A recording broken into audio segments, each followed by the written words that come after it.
Quando a gente olha para a palavra, a pregação da palavra, a gente vê que a palavra, ela vai ser pregada até a volta de Jesus.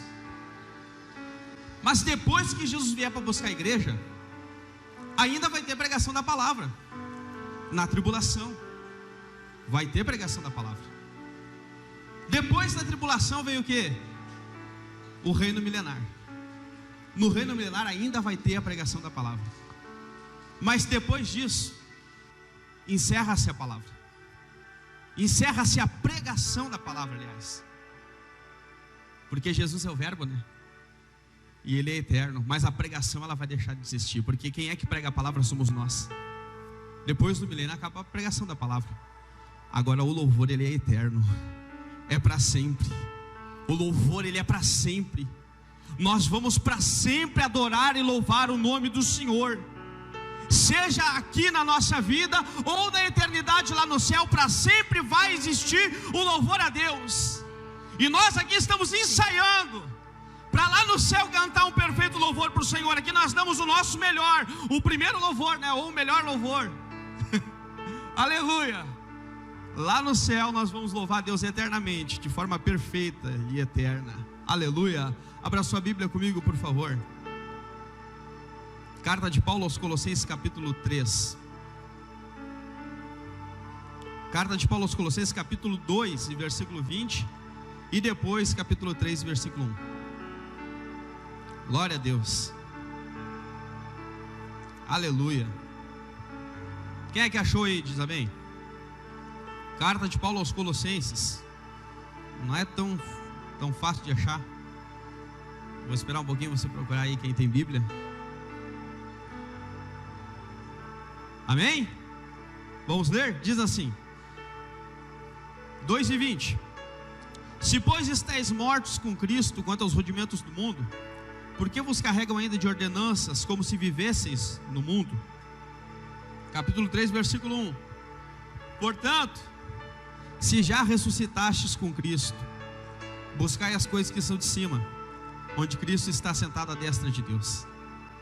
Pensai nas coisas que são de cima e não nas que são da terra, porque já estáis mortos, e a vossa vida está escondida com Cristo em Deus.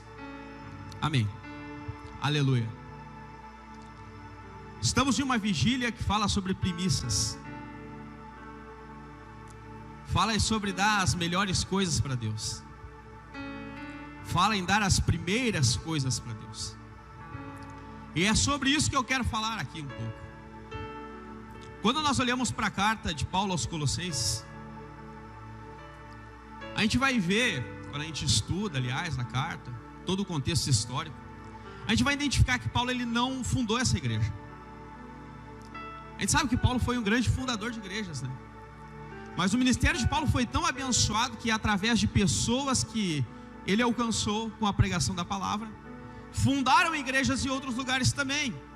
Aqui está uma delas, a igreja de Colossos. A igreja dessa cidade de Colossos foi fundada por um nativo dessa cidade, chamado Epáfras. Epáfras foi quem fundou essa igreja. Epáfras foi quem pregou o evangelho lá. Epáfras foi quem alcançou e ganhou vidas naquele lugar, para o reino de Deus, para o reino do Senhor Jesus Cristo. Só que em um determinado momento, começam a acontecer coisas naquela igreja. Começam a se infiltrar no meio daquela igreja falsos mestres, falsos doutores, pessoas que estavam deturbando o evangelho, pessoas que estavam pregando uma heresia esta que a igreja começou a acreditar. O povo de Deus, que tinha sido instruído por Epáfras ali, estava começando a acreditar naquilo que aqueles homens estavam falando. Esses homens que Paulo vai chamar de inimigos da cruz, vai chamar de tantas coisas. A heresia que eles estavam pregando ali era uma heresia chamada gnóstica. O que essa heresia prega? O que ela ensina? Ela ensina que Jesus, ele não é nem Deus e nem homem, como nós acreditamos que ele é 100% Deus e 100% homem. Eles estavam pregando e ensinando a igreja que Jesus, ele era 50% Deus e 50% homem. Era mais ou menos isso que eles estavam pregando. Eles estavam dizendo que Jesus, ele era um semideus. Falando isso, eles estavam tirando Jesus da posição que ele tem que estar na nossa vida. Que o Felipe falou aqui, qual é? É o primeiro lugar na nossa vida. Eles estavam tirando essa importância de Jesus na vida da igreja. Com isso que eles estavam falando, eles estavam dizendo: ó, Jesus Cristo, ele não tem poder para salvar vocês. Com isso que eles estavam falando, eles estavam dizendo: ó, Jesus Cristo não tem poder para curar vocês, não tem poder para mudar a vida de vocês. Eles estavam falando coisas do tipo, como que Jesus não tivesse autoridade suficiente para ser o Senhor na vida deles. E aí Paulo começa agora a escrever essa carta, porque Epáfras foi lá pedir ajuda para ele. Paulo, me ajuda, porque está sendo pregada uma heresia lá na igreja. E aí Paulo começa a escrever, e nos primeiros capítulos Paulo começa a falar da divindade de Cristo. Aleluia, nos primeiros capítulos ali, no primeiro capítulo e nos primeiros versículos, Paulo já começa a falar, aleluia, daquilo que Jesus fez, daquilo que Jesus é, de tudo que Ele criou, mostrando o poder, a divindade do nosso Senhor Jesus Cristo, mostrando e provando que Ele é Deus sim, e por Ele ser Deus, Ele tem poder, aleluia, para operar grandes coisas na nossa vida. Ele tem poder para nos salvar, Ele tem poder para nos libertar, Ele tem poder para nos transformar, Ele tem poder para arrancar o homem do lamaçal de pecado, e não importa onde o homem esteja, a graça do Senhor Jesus Cristo entra lá e arranca ele de lá. Sabe por quê? Porque nós estamos falando do verdadeiro Deus, do único Deus, do todo-poderoso Deus. Aleluia! Nós estamos falando de Jesus. Nós estamos falando de Jesus. E Jesus é Deus. E por Ele ser Deus, o lugar dele na nossa vida tem que ter a preeminência, tem que ser lá no primeiro lugar, tem que ser no topo, tem que sentar no trono na nossa vida. Ele tem que sentar no trono da nossa vida. Aleluia! Quando eu penso nisso, o trono, né? Quem é o que é o rei? Quem é que é o Senhor da tua vida? Quem é que senta no trono do teu coração? Quando a gente não é crente, são tantas coisas que sentam no trono do nosso coração. Enquanto a gente ainda não conhece Jesus, são tantas as coisas que sentam no trono do nosso coração. Só que para Jesus sentar nesse trono, todo o reinado que tinha tem que ser destronado. Tem pessoas que o trono é ocupado pelos bens. Tem pessoas que o trono é ocupado por tantas coisas, ídolos terrenos, pessoas que adoram a si mesmos, pessoas que louvam o seu próprio corpo, pessoas que adoram a tantas coisas, e isso é o Senhor da sua vida. Só que para Jesus sentar nesse trono, para Jesus reinar nesse trono, é necessário que todo o trono que tem seja destronado. Todo o reinado que tenha seja destronado, para que ele possa se assentar. Nós achamos que é para o nosso próprio benefício, porque muitas vezes nós não entendemos o propósito de Deus para a nossa vida. A gente olha para pregado sobre José, como é pregado sobre José, e que ele foi humilhado pelos seus irmãos, e que ele foi vendido pelos seus irmãos, mas Deus o exaltou e colocou ele lá de governador do Egito, como se fosse para a própria glória de José, que ele foi colocado como governador do Egito. Mas não, Deus colocou ele lá não para exaltar ele, mas porque Deus tinha propósito através disso. Qual era o propósito então, Eliseu? Me explica. Preservar o seu povo. O propósito era preservar o povo. Sabe por quê? Porque Deus tinha feito uma aliança com Abraão. Deus fez uma aliança com Abraão. Abraão é um homem que eu olho para ele, eu vejo que ele deu as primeiras coisas para Deus. Abraão é um homem que nós olhamos para a vida dele e nós vemos que ele deu as primícias para Deus. Ele entregou a sua vida para Deus. Ele entregou tudo que ele tinha, o que ele tinha de melhor para Deus. Aleluia. É por causa de Abraão que hoje nós somos abençoados. Quando Deus olha para Abraão e diz assim: Abraão, através de ti serão abençoadas todas as famílias da terra. Aleluia. É porque Deus fez uma aliança com ele. E nessa aliança, Abraão abriu as portas para que Deus pudesse enviar Jesus Cristo para nós. Quando nós olhamos para a Bíblia, nós vemos que em um determinado ponto da vida de Abraão, Deus vai lá e faz uma prova para Abraão. Deus pede algo para Abraão, que se ele pedisse para você, eu gostaria que você pensasse, agora aí, será que você entregaria isso que Deus pediu para Abraão? Todo mundo já sabe o que eu estou falando aqui. Todo mundo conhece a história de Abraão. E todo mundo sabe o que Deus pediu para Abraão. Deus disse assim para Abraão: Abraão, me dá o teu filho. Abraão, pega Isaac e sacrifica ele para mim. Vai lá para o tal lugar. Vai lá para o Monte Moriá. E lá eu vou te mostrar onde tu vai sacrificar Isaac para mim. Pega o teu filho, o teu único filho que tu tem, e entrega ele para mim. Eu não tenho filho, mas você que tem filho aí, você entregaria o teu único filho para Deus? Eu vejo tanta gente pregar esse texto aqui, Felipe. Eu já vi muita gente pregar esse texto. E eu vejo as pessoas ilustrando de uma forma que a Bíblia não mostra. Eu vejo as pessoas conjecturando de uma forma que a Bíblia não mostra para nós. Eu vejo as pessoas falando que Deus vai lá e pede a Abraão: Abraão, me dá o teu filho. E aí Abraão diz assim para Deus: Deus, mas o meu filho, Senhor, tem certeza, o meu filho, o meu único filho que tu me desse? Abraão não falou isso. A Bíblia não mostra Abraão falando isso. A Bíblia diz que Deus vai lá e fala para Abraão: Abraão, sacrifica o teu filho para mim. Aí o próximo versículo: no outro dia pela manhã, Abraão pegou o seu filho, pegou a lenha, pegou o holocausto, pegou o cutelo e foi para o monte aonde Deus havia mandado. Abraão não titubeou naquilo que Deus falou para ele. Abraão não teve dúvida. Ele sabia, aleluia, que Deus era o primeiro lugar na vida dele e nada ia tirar esse lugar. E Abraão também tinha fé que Deus ia prover o cordeiro. Abraão também tinha fé em que Deus iria prover o cordeiro. Porque a Bíblia fala que aí Abraão pega ali Isaac, né, e sai com seus servos. Sai com Isaac mais 2 servos seus. Quando chega em determinado momento, Abraão olha para o servo dele: fica aqui agora, vai só eu e meu filho. Vamos, Isaac. Carrega aí a lenha, aleluia. Carrega aí a brasa. Vamos embora. Eles começam a subir. Um monte. Até que eles encontram o lugar onde Abraão entendeu: ó, é aqui que Deus falou para me sacrificar, é aqui que eu vou sacrificar. É aqui. Abraão vai lá e no início dessa caminhada, Isaac pergunta: pai, eu estou vendo aqui está aqui, né, a lenha. Estou carregando ela, está comigo, está no meu ombro. Está aqui o fogo, estou vendo o fogo também, estou carregando ele.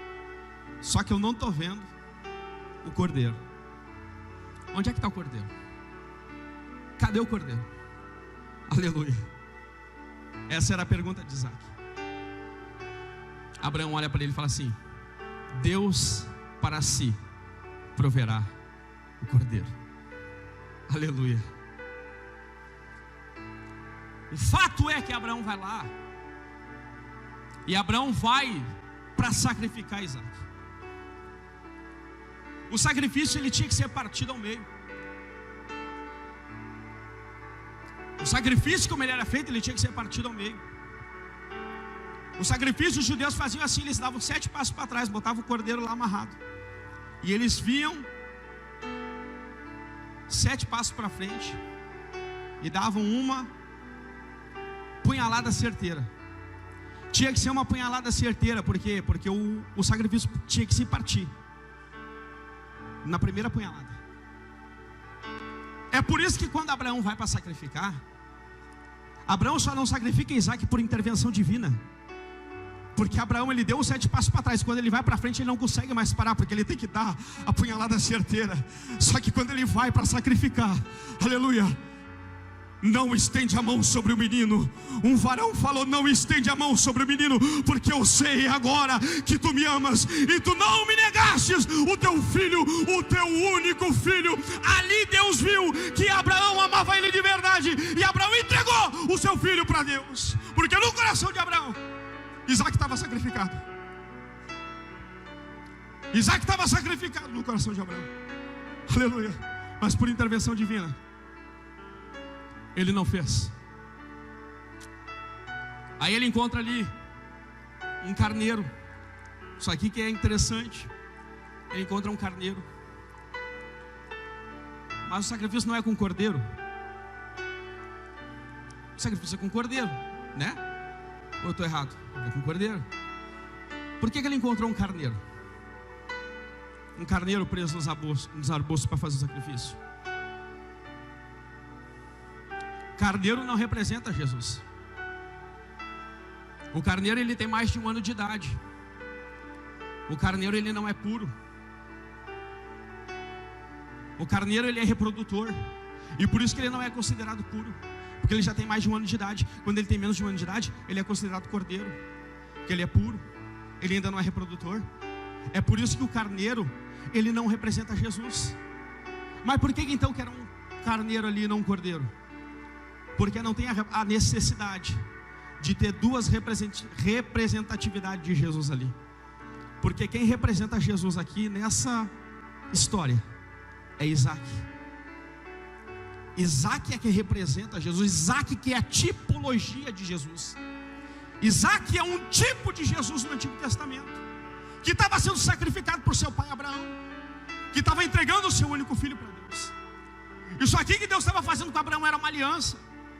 Porque o princípio da aliança é esse: a gente troca coisas, a gente faz um pacto. Olha aqui, ó, o que eu tenho na minha mão aqui?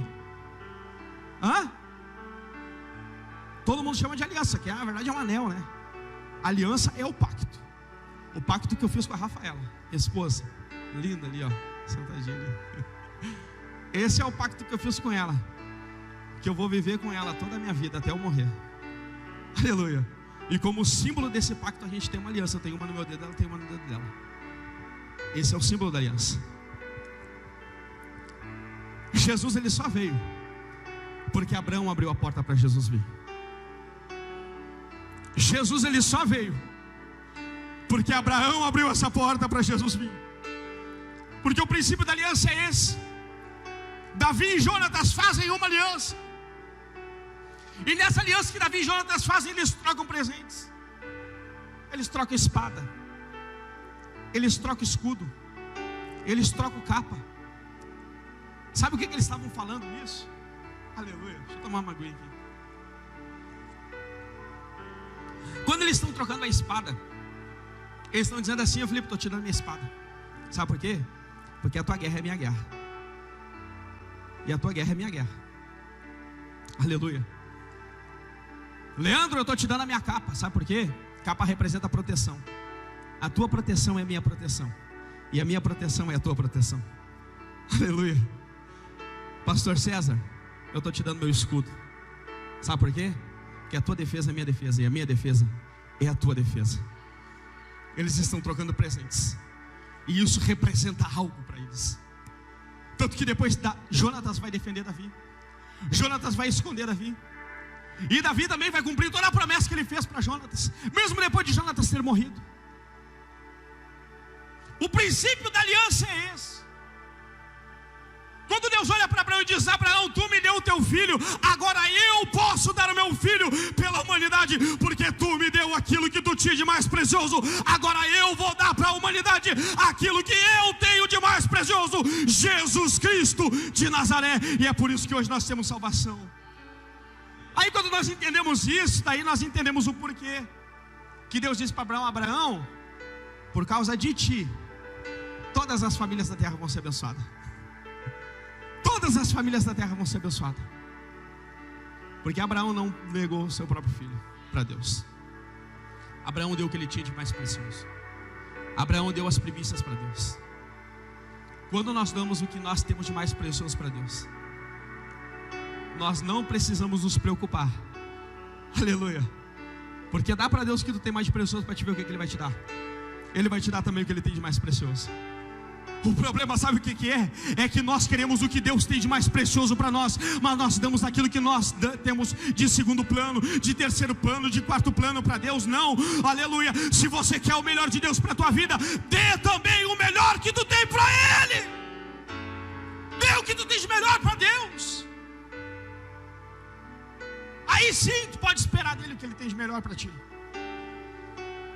Aí sim tu pode esperar o que Ele tem de melhor para ti. Aleluia.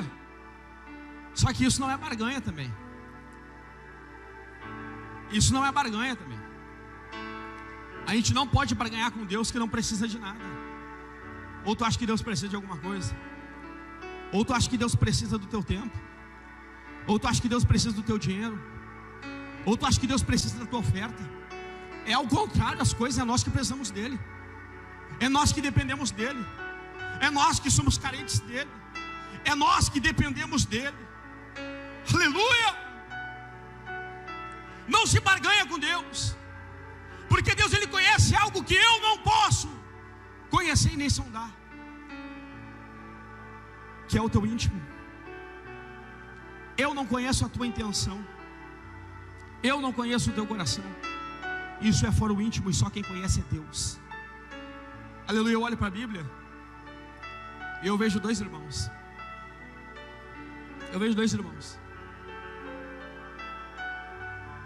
Os primeiros filhos que Adão e Eva tiveram: Caim e Abel.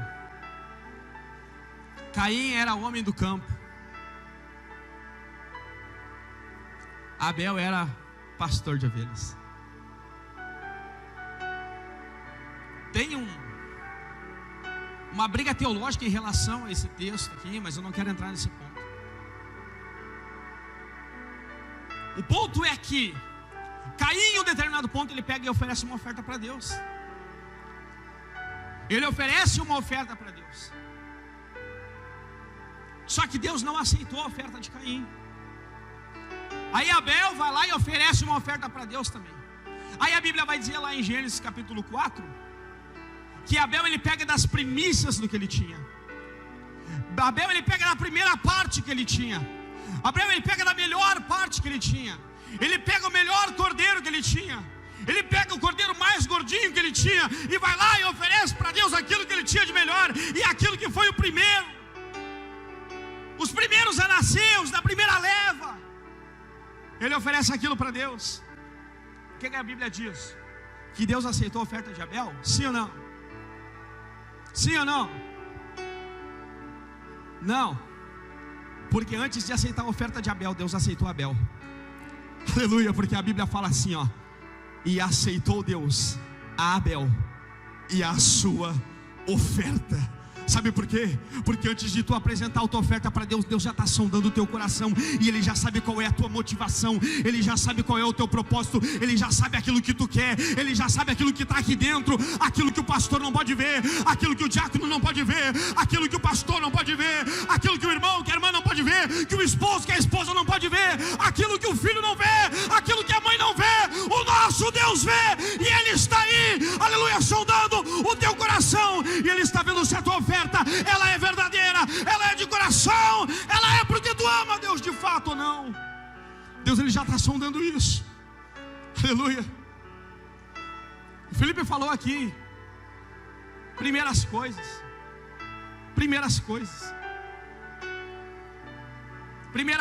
e o Felipe falou no original. Aleluia. Significa melhor, de fato. Mas também primeiro tem outro significado. Tem outro significado primeiro também. Quando eu dou a primeira parte de alguma coisa para alguém,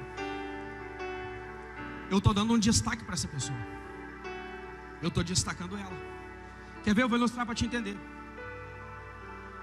Festa de aniversário.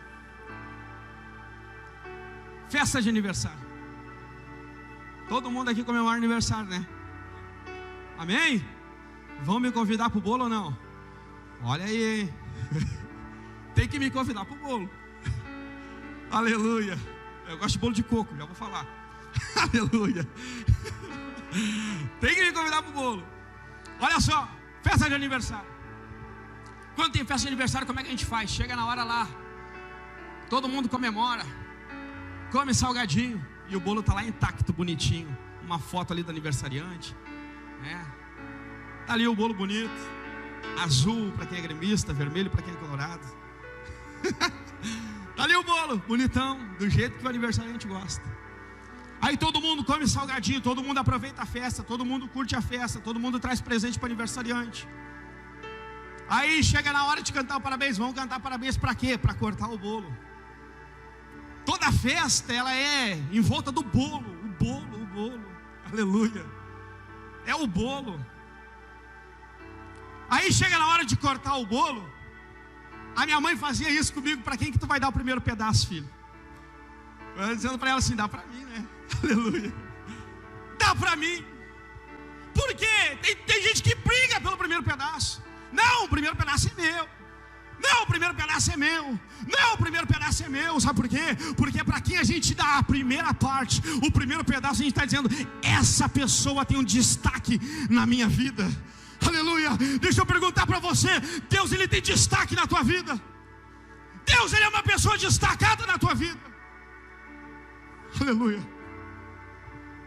Você dá aquilo que tu tem, a primeira parte para Deus? Qual é a diferença de comer a primeira parte ou a última parte do bolo? É o mesmo bolo, é a mesma coisa, é a mesma massa, é o mesmo recheio, é tudo igual. Qual é a diferença de comer a primeira ou a última? Não, nenhuma. Por que tem gente que briga pela primeira parte? Porque ela quer um lugar de destaque na vida daquela pessoa. Hoje eu vim aqui te convidar para você botar Deus em um lugar de destaque na tua vida. Hoje eu vim aqui te convidar a colocar Deus em um lugar destacado na tua vida. A você dar aquilo que tu tem de melhor para Ele. A você dar aquilo que você tem de mais precioso para Ele. Aleluia. Porque quando você não dá aquilo que você tem de mais precioso para Deus,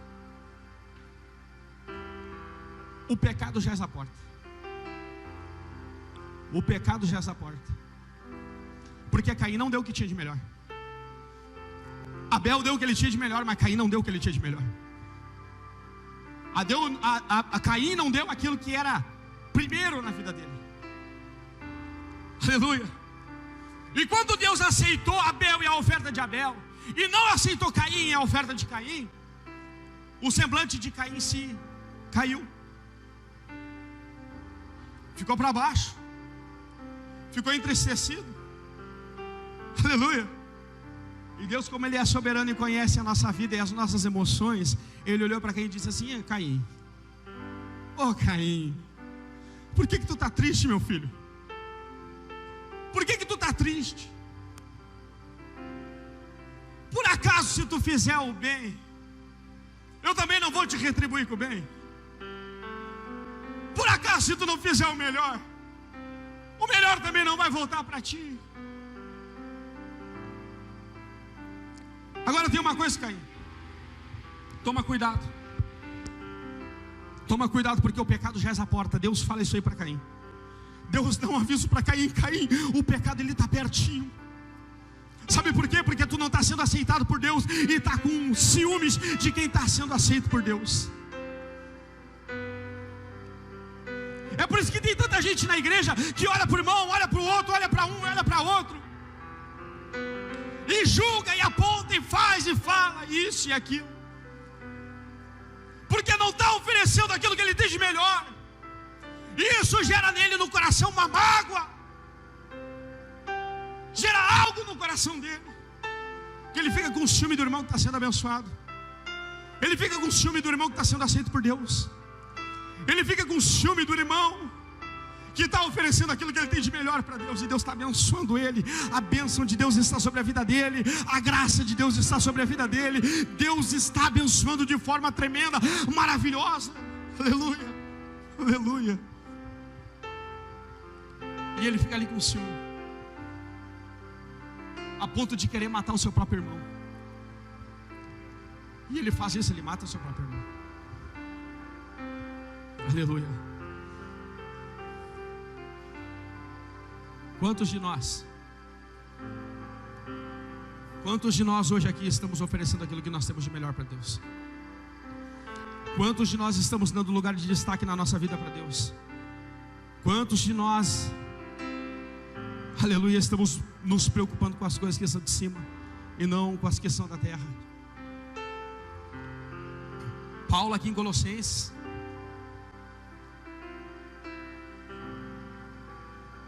ele olha para a igreja e ele começa a falar assim para a igreja, através da carta. Ele começa a dizer assim, ó: espera aí, o discurso de vocês é que vocês morreram para o mundo. É esse o discurso, é? Quem é aqui que morreu para o mundo? Levanta a mão aí.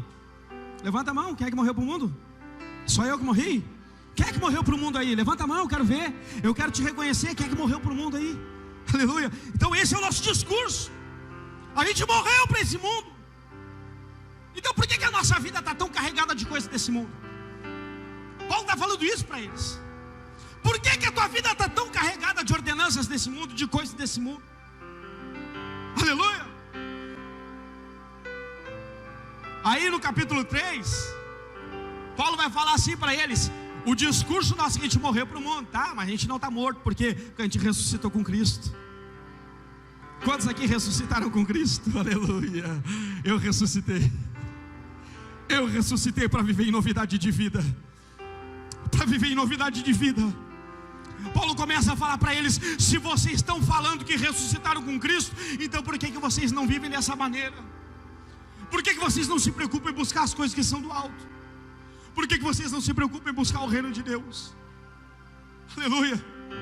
Isso aqui, irmão, que Paulo está pregando, não é nem um pouquinho diferente do que Jesus pregava.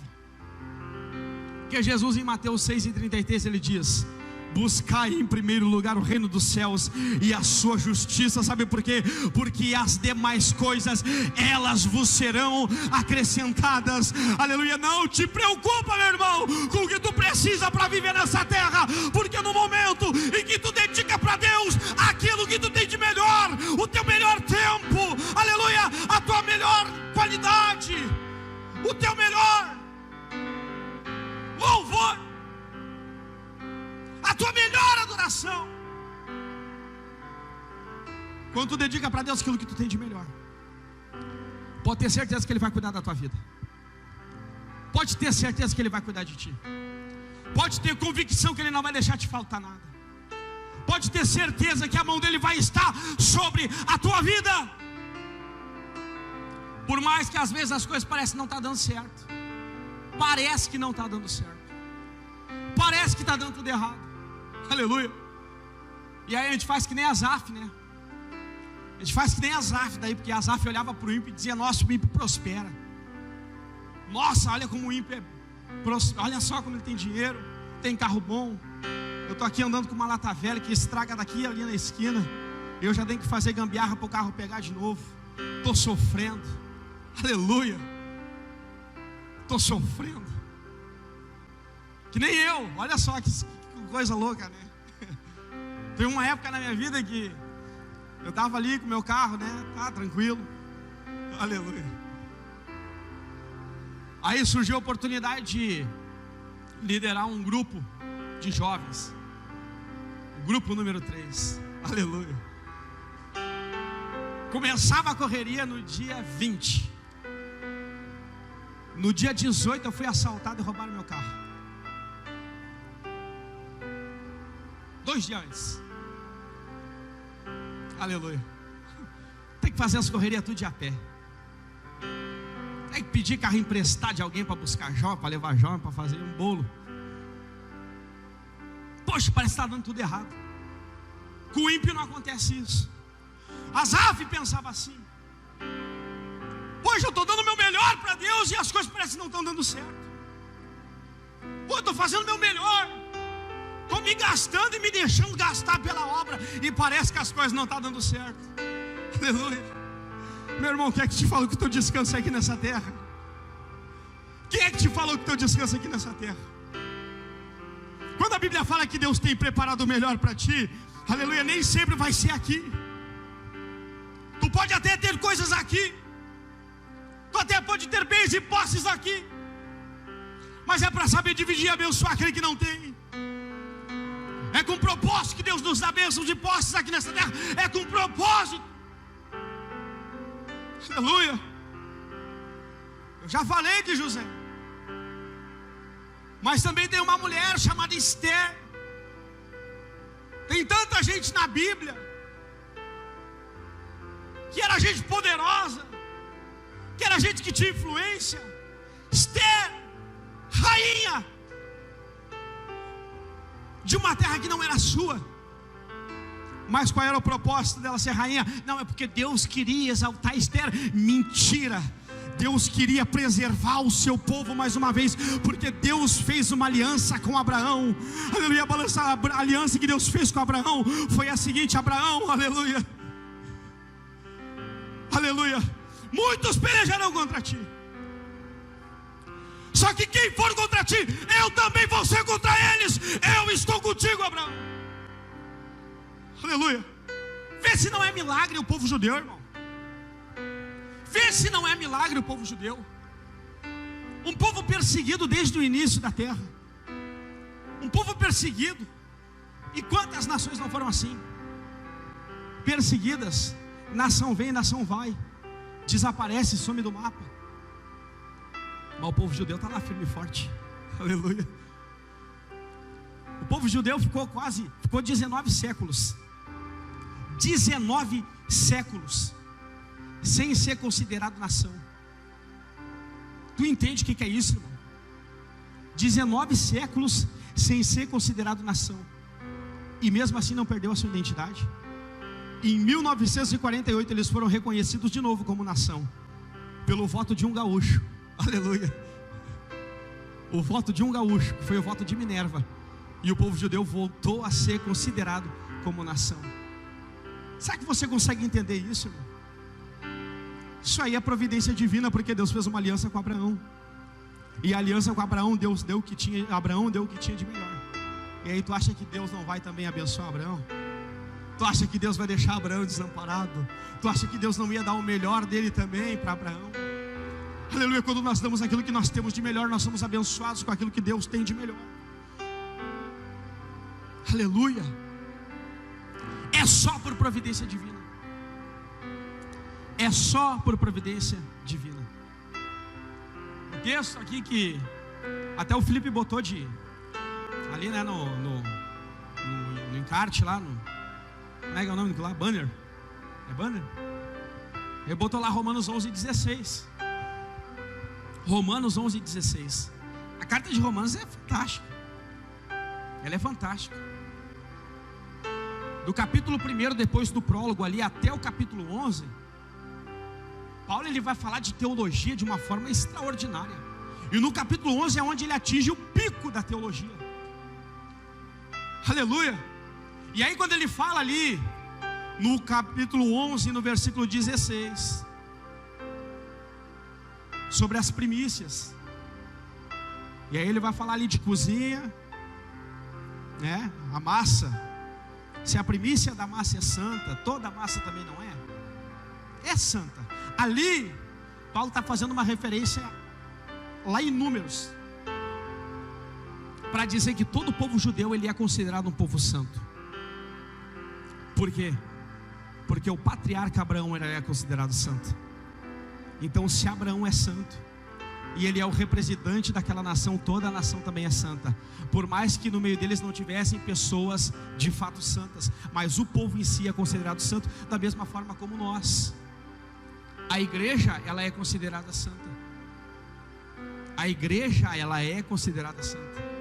E por mais que tenha pessoas no meio da igreja que cometam erros terríveis, ela ainda é considerada santa. Porque olha quando Paulo escreve para Coríntios.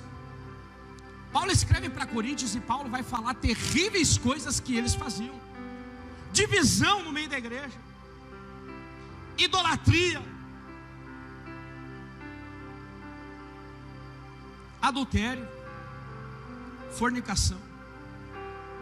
homossexualismo, tanta coisa no meio da igreja que Deus não se agradava.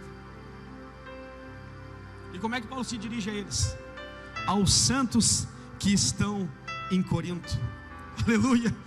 Paulo chama eles de santo, mesmo com tudo que eles estavam fazendo. Sabe por quê? Porque a igreja, ela é separada. A igreja, ela é separada. Aleluia. Uma vez eu vi o Luiz Hermínio falando algo maravilhoso, lindo. Eu vou reproduzir isso aqui. O Luiz Hermínio falou que alguém chegou para ele e disse assim: ó, Luiz Hermínio, como é que tu anda com fulano? Como é que tu consegue andar com ciclano? Como é que tu consegue andar com Beltrano? A resposta dele foi a seguinte: ninguém é bom até que Deus termine a obra. Ninguém pode dizer que alguém é bom ou ruim até que Deus complete a obra. Aleluia. Nós estamos aqui e a palavra de Deus diz que aquele que começou a boa obra na nossa vida, Ele a aperfeiçoará até o dia de Jesus Cristo. Então ninguém tem o direito de dizer: ali está o bom, ali está o ruim. Não, sabe por quê? Porque Deus ainda não completou a obra. Deus ainda não completou a obra. A igreja, ela é considerada santa. Está aqui reunido aqui, ó, os santos do Caminho Church. Aleluia. Os santos do Caminho Church está aqui, está reunido, está vocês aí, ó. É nós. Somos os santos do Caminho Church. E estamos aqui para oferecer aquilo que nós temos de melhor para Deus. Por isso, se coloque de pé. Se coloque de pé.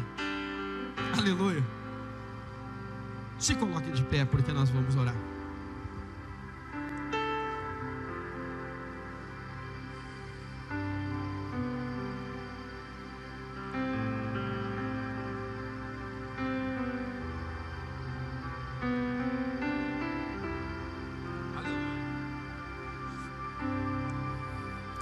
Eu quero te fazer um convite aqui nessa noite. Aleluia. Nesse momento, esqueça de tudo. Esqueça os teus problemas. Esqueça das suas dificuldades. Esqueça de tudo aquilo que te impede de entregar aquilo que tu tem de melhor para Deus.